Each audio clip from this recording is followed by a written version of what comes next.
Well, more news with some of these key players and key figures in the Trump administration. I want to put this up here from the Washington Post. We got this news today. The Trump administration removed FBI Director Kash Patel as the interim head of the Bureau of Alcohol, Tobacco, Firearms, and Explosives, replacing him with the Secretary of the Army, Dan Driscoll. So the Washington Post reporting that, also Reuters reporting that as well. Reuters was the first to report this leadership change, which they report the Justice Department had not disclosed publicly. And as of this afternoon, Patel's photo and title of acting director was still listed on the ATF's website. Not entirely sure why this move happened.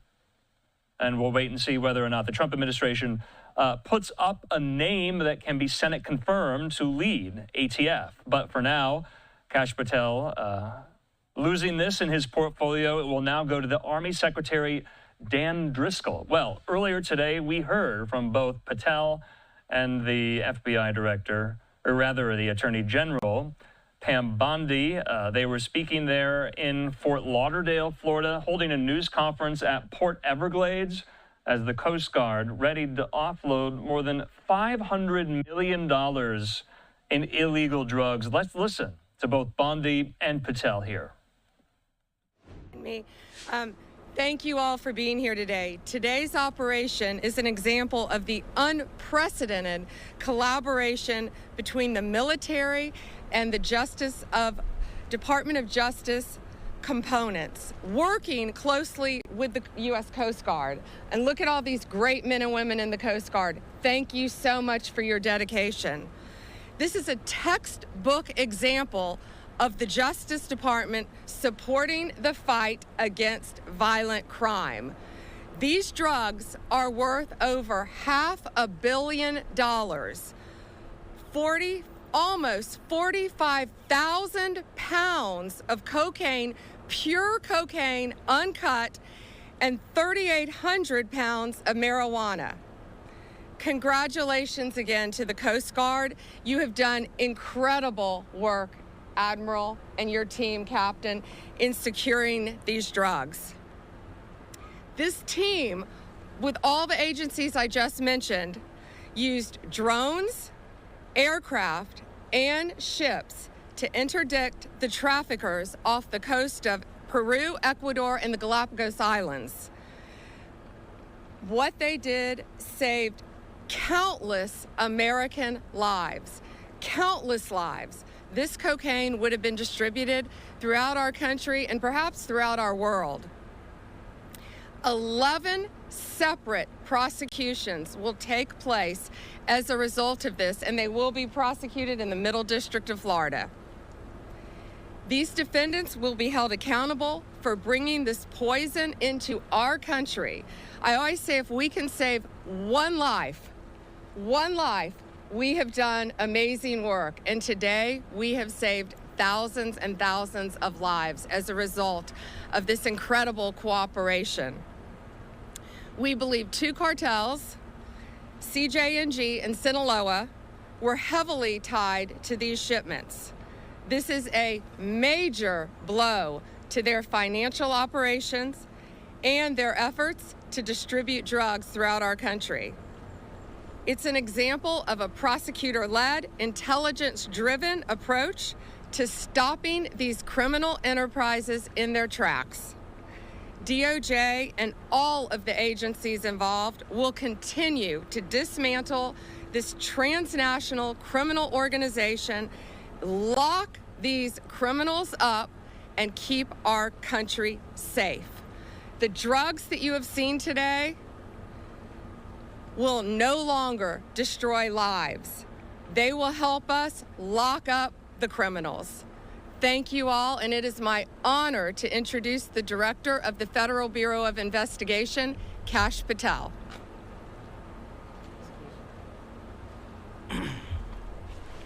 Thank you all for being here.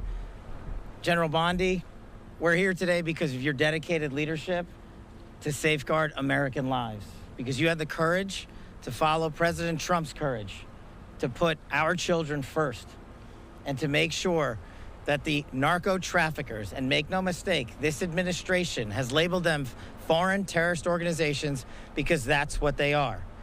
There is no lethal force on planet Earth that is responsible for an overdose death of an American citizen every 7 minutes, more so than these federal terrorist organizations, foreign terrorist organizations. We are humbled to be a part of this Department of Justice, and we are going to continue to safeguard our streets. This is what it looks like when the United States whole-of-government approach brings every resource to bear, from the Department of Defense and the United States Coast Guard, from HSI, from FBI, from DEA, and so many others.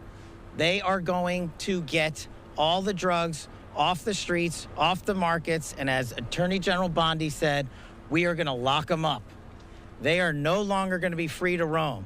We are going to dismantle the next man up theory that has been breeding in these Mexican cartels for generations. No more.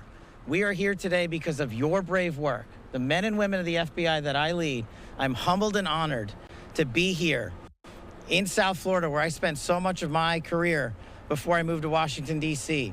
And looking around, I'm awe-inspired by the fact that when you take the rules and regulations that blockaded these brave men and women of law enforcement, military, and you unshackle them, then you should look at this seizure.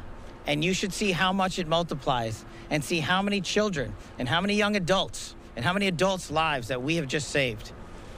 They did it. We're fortunate to be their leaders. We're humbled to be here.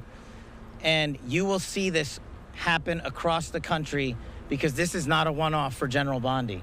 She has made this a mission priority, and the FBI will follow in every corner of this country and every square centimeter of this planet to eradicate the narco traffickers and the foreign terrorist organization that are killing American citizens. They will be held accountable.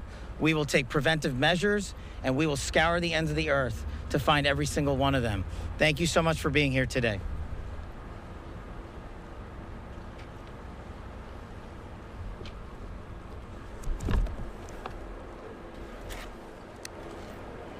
Good morning. We welcome the crew of the James back from a remarkable patrol where they seized $510 million of illegal drugs, that's cocaine and marijuana, that was interdicted at sea before it can reach the U.S. border. So what does that number actually mean? You know, what does the number besides the dollar sign mean? It means 154 lives saved directly from cocaine-related overdose deaths in this country. It means that there's almost 11,000 less new cocaine users that are going to get access to the drugs. It means that we've saved at least $16.5 million on costs related to inmate care and health care for people inflicted with these drugs. And from the Coast Guard standpoint, what this really means is a beautiful ship like the James heralds a new time for us, a new time of assets that impact the United States strategies for countering these cartels in new ways and disrupting the flow of illegal drugs. Just since February, the combined efforts of Coast Guard cutters James, Stone, Weishi, and Mohawk yielded over 59 metric tons of narcotics seized. That's $1.5 billion of revenue to the cartels. This success is a team success made possible through the dedication and coordination of our partners in DHS, DOD, and DOJ. Every day, the Coast Guard controls, secures, and defends the border and maritime approaches of this country, proudly serving as part of DHS at all times and as a military service and part of the armed forces. On the water and in the air, the Coast Guard and our partners are on the front lines to fight against these foreign terrorist organizations, including the cartels and other dangerous criminals who seek to traffic bulk cocaine, including illegal fentanyl and other deadly drugs, from entering into our communities. Under our DHS leadership, the Coast Guard has worked diligently to harden and secure the U.S. southern border and maritime approaches. Our message to the cartels is simple. We own the sea. You do not.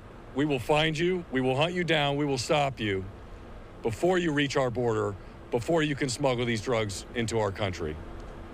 To the crew of the James you see here and all of our partners gathered, thank you for the great work keeping America safe. Thank you very much, everyone. Semper Paratus.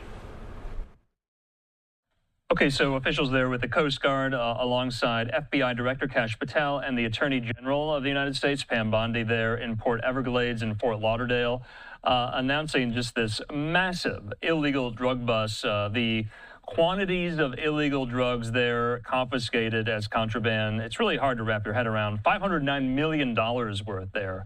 So wanted to get that on your radar as well. That was one of our major headlines today.